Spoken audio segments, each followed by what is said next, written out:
Hey everyone, happy Wednesday. Today I'm going to be reading Last Stop on Market Street. I really like this story because it talks about seeing the beauty in things around us that might not seem so beautiful. So I'm going to start in just a minute.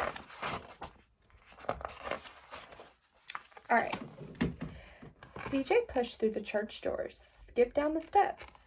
The outside air smelled like freedom, but it also smelled like rain, which freckled CJ's shirt and dripped down his nose. So there's CJ coming down the stairs.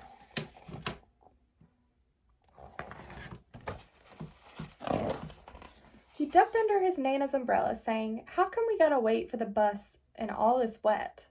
"Trees get thirsty too," his Nana told him. "Don't you see that big one drinking through a straw?" CJ looked for a long time, but he never saw a straw.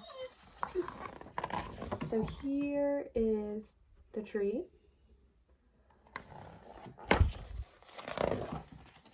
From the bus stop, he watched water pool on flower petals, watched rain patter against the windshield of a nearby car. His friend Colby climbed in, gave CJ a wave, and drove off with his dad. "Nana, how come we don't got a car?" So there he is, waving to his friend in the car. "Boy, what do you need a car for? We got a bus that breathes fire, and old Mr. Dennis, who always has a trick for you." The bus creaked to a stop in front of them. It sighed and sagged, and the doors swung open.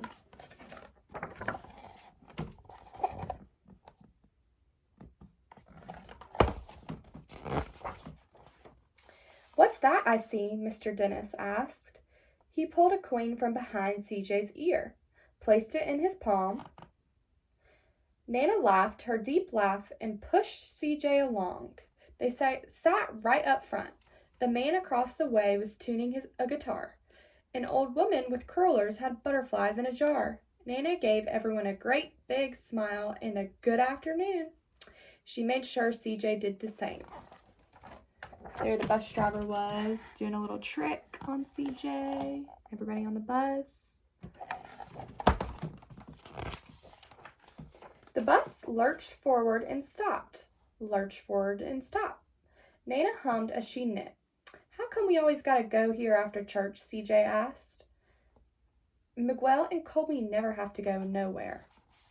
"I feel sorry for those boys," she told him. "They'll never get a chance to meet Bobo or the Sunglass Man.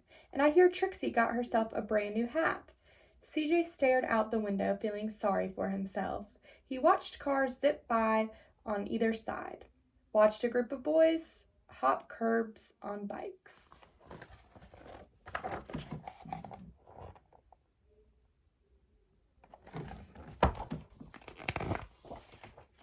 A man climbed aboard with a spotted dog. CJ gave up his seat. "How come that man can't see?" "Boy, what do you know about seeing?" Nana told him. "Some people watch the world with their ears." "That's a fact. Their noses, too," the man said, sniffing at the air. "That's a mighty fine perfume you're wearing today, ma'am." Nana squeezed the man's hand and laughed her deep laugh.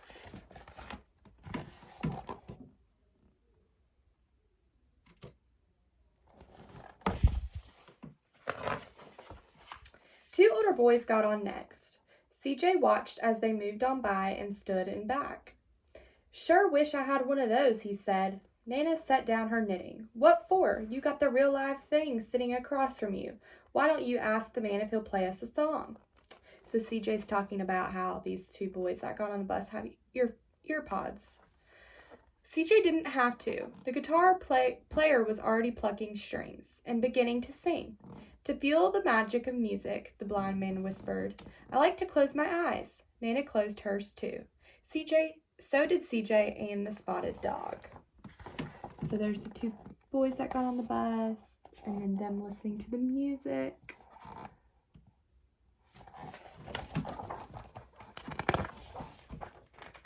And in the darkness, the rhythm lifted CJ out of the bus, out of the busy city.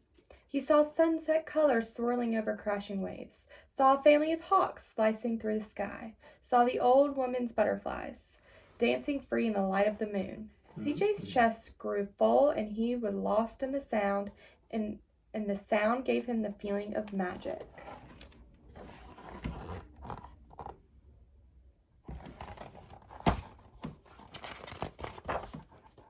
The song ended and CJ opened his eyes.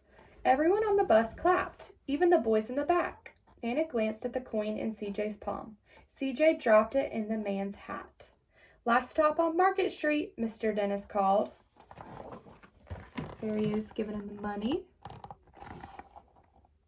And them getting off the bus.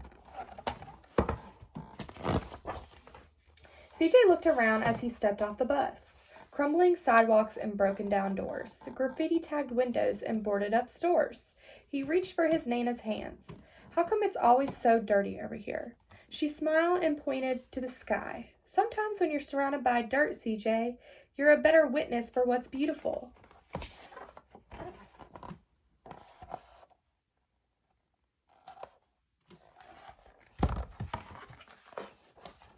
CJ saw the perfect rainbow arcing over the soup kitchen. He wondered how his Nana always found beautiful where he never even thought to look. He looked all around them again, at the bus rounding the corner out of sight, and the broken street lamps still lit up bright, and the stray cat shadows moving across the wall.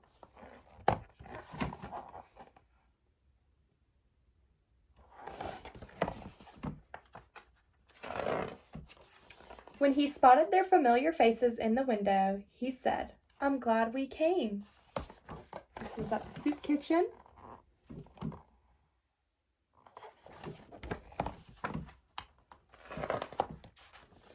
He thought his Nana might laugh, her deep laugh, but she didn't. She patted him on the head and told him, "Me too, CJ. Now come on."